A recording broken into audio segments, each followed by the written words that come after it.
Hey everybody, it's Kirstin here from Kirstin'sCancerCare.com. Welcome to tonight's Facebook Live. It's actually taken straight from Module 1 from my program, my online program called First Steps. It's First Steps to Take Control of Your Cancer Care. And it's really an awesome program that I created for those of you who know that they need to take it a step further than just conventional treatments, but don't quite yet want to work with a cancer coach, right? Because that's also quite a daunting step to take. So this program really helps you to stay focused on what you can do right away in a step-by-step fashion. And what I want to chat to you about tonight is, again, taken from Module 1. It's called Gaining Perspective. What are the things that you need to consider when you've just been diagnosed with cancer, or maybe you know someone who has? And I'll also share a little bit how it was for me when I was in those shoes. So tonight I'm going to be chatting for about 10 minutes. So if I'm going to watch the time, excuse me, I just want to make sure that we kind of are mindful of the time. I'm actually not at home. This is not my home. It's quite a funky house that I'm in. I'm actually here with my daughter. She is participating in a nationals dance competition, and this is a house we rented.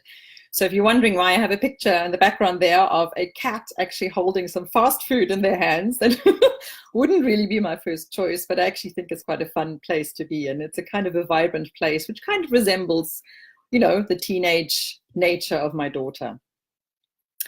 But let's get back to what I want to talk about today, gaining perspective. And if I were you, again, 10 minutes, just hang on, because I've got an awesome offer for you at the end of this chat as well. So let's take it a step back. And I'm going to put myself in those shoes again as well, because I was there twice before. So once in 2009. And the second time in 2012. So it's been a couple of years now, but I still remember very well how that moment was like when you are just diagnosed with cancer, and you might be quite a pragmatic, level-headed person, but your whole world kind of disintegrates and is crumbling around you. And before you might rationalize, I would be thinking of this to do, I would be considering this type of treatment, I would do all these things. But when you are diagnosed, and those of you, if you are in those shoes right now, you probably will relate to this. You lose every sense of rationality at that point in time, and you just really caught up in this incredibly moment of fear and anxiety, and knowing it is a disease which can still be fatal, right? And also knowing that the road ahead can be incredibly challenging as we face probably conventional treatments, which we know are very toxic and we know can sometimes cause a lot more harm as well. And we also are wondering, is that the right path for us? Is that what we need to do? Is that what is going to increase our survival rates the most? Now, there are quite a lot more of survivors out there, and we of course want to be one of them. So the thoughts that are also going through our minds are, what else can we do to support ourselves, and what are my best options out there?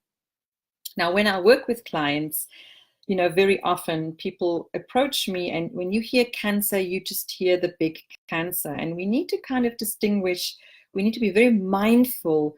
What type of cancer are we diagnosed with, and at what stage are we at, right? Because that plays a very important role.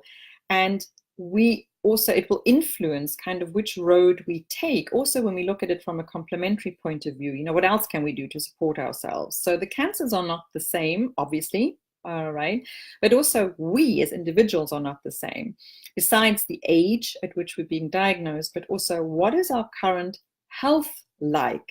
That will also predetermine how well we tolerate certain treatments. And that's something that we can control, that we can contribute to, and we can also find out a little bit more about that and take that into consideration to make sure that the choices that we end up making are kind of the best for us, or the optimal for us at that particular point in time. So the number one thing for me in terms of gaining perspective is when we are just diagnosed, is that we, most of the time, we have time. We don't need to decide overnight and rush into any kind of treatment choices. We are often funneled down a conventional treatment path because that's how we usually got diagnosed, right? We did the scans and it usually was confirmed that a growth that was discovered is actually cancerous or malignant. So we're already in that thread, in that funnel, and then we kind of want to get shuttled down that line as well. And I think the most important thing to consider is, let's take a step back. We need to digest this information, and we also need to understand that we need to get different opinions, okay? There are different approaches out there. There are different experts out there, and we are entitled to different opinions. Most of our health insurances actually support that, and most cancer centers that we start off with, or oncologists that we start off with, actually recognize and understand that we want to have other opinions as well. And if you happen to be working with a medical professional who doesn't, then it's time to change. And that is the first very loud and clear warning sign that you need to find somebody else to work with. Because if that particular professional is not okay with you voicing your opinion and your request, saying, I understand you're a professional, but I still would like to get a second opinion, then this is not necessarily the person that you want to work with, or you want to have you guide yourself through this type of treatment. Also, what you need to consider is you want to look at all the other aspects that are so important when we are knowingly going to battle cancer or to fight cancer, or whatever terminology at that point in time we want to use. Conventional treatments are but one way, right? They are a particular path that will be very defined. Usually it's a limited period of time, a couple of months, maybe a year or so, depending again on the type of cancer and when you are being diagnosed. But that is just one puzzle piece. We need to do so much more, because what these treatments do, they focus on your actual cancer cells. They want to eliminate them, reduce them, but that's all they generally do. What we need to do is we need to look at our health and how can we support our health in getting through these treatments. That is so important to do too. And that is not something that you're going to get help from a particular conventional cancer center usually. That's really something that you need to do on your own. But then again, you ask yourself, where do I start with that? Because there is so much information out there on Mr. Google. Do this, do that, don't do this, don't do that. Who do you trust? And what is the most effective thing to do? Where do you start? And how do you do it all? Because there's so much you're supposed to be doing, right? And I'll admit it, I was a little bit overwhelmed by that myself. And when you are in that moment, and again, I want to bring it back to this gaining perspective, because it's very, very important. When you are at that moment, when you're just diagnosed, it's very, very difficult to stay level-headed. And a lot of things will kind of be thrown at you and you'll be bombarded with. And that's quite a normal state to be in. And for you to be a little bit overwhelmed and confused is normal as well. So take a deep breath, allow those emotions, that fear, to really wash over you. You can cry if that's a way of release for you, or whatever other release that you're trying to find, that's okay. And then you move into a phase where you can kind of make more level-headed decisions, and you need to find someone you can trust, or find a team of people that can help you through this thought process, right? You need to have a kind of a buddy that will listen to the thoughts that are going through you, the possibilities that you are maybe considering.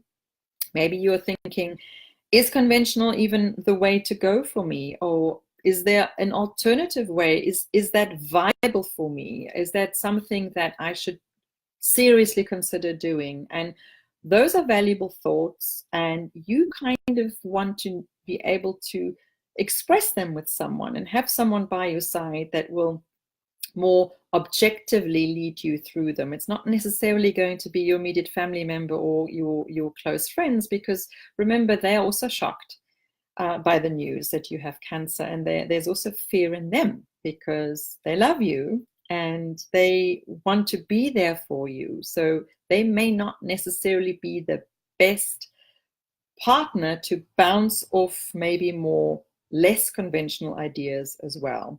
So just a line of thought there that I want to leave there for you. And if you're wondering why I can talk like that, so level-headed, well, I'm at the so-called beyond cancer stage, right? I and myself went through conventional treatments as well, actually twice. I had breast cancer twice.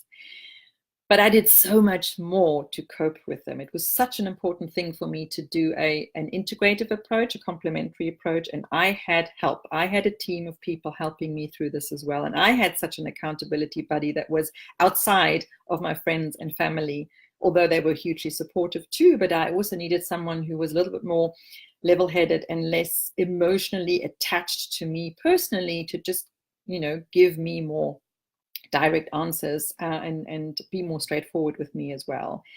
And what I just have to say to you is that in order for you to be able to make the decision that is right for you, give yourself that time and try and find someone that can give you that little bit of space to put you in a state of mind where you can weigh up your options. Okay, because that's kind of where you want to get to before you make that decision. What do I do? And even in that decision-making process, it's important to recognize that you do not need to make all the decisions at once, but you need to come up with a game plan. This is the most likely, and I can deal with this type of decision if I consider these other factors. You kind of come up with a game plan, a step-by-step game plan. And that as a strategy in itself will empower you, because that's what many of us kind of feel that we are losing. We are losing this sense of self, right? We are now being shuttled down a path of conventional treatments. We feel victimized and we feel like we're being kind of pushed along and we don't have much say in the matter. And it's very important to realize that we actually do have the say, and we can keep that in mind, and we can keep that sense of direction. We can be empowered in this, but we need help, right? And that's really where the program that I mentioned at the beginning of this Facebook Live comes into play. The first steps to take control of your cancer care, because that's what you can do. You can absolutely take control of this journey. It doesn't matter how frightening it is, right? It doesn't matter how much of a roller coaster ride this is. You can be in charge, and you can assemble a team along the way. It is a scary time financially as well, and I remember that too.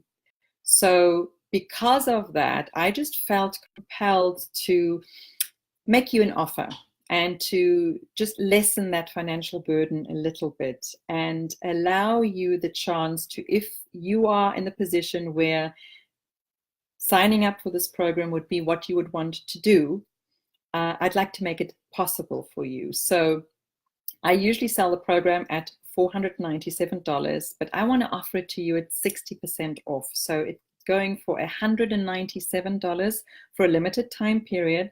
That is $300 off the price. And why am I doing that? Because I just want to reach out to you. I understand financially sometimes we are just totally overburdened, and this is just a little bit of an opportunity to just help you along the way, because I know how valuable this program is.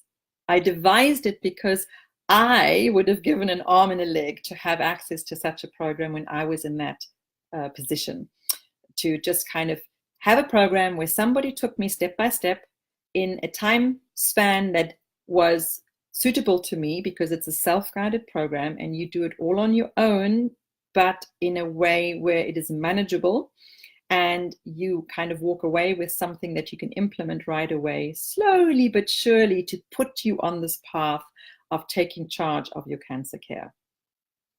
If you're interested in finding out more about the program, you'll see in the comment section there's a link. If you click on that, it'll take you to more information about the program.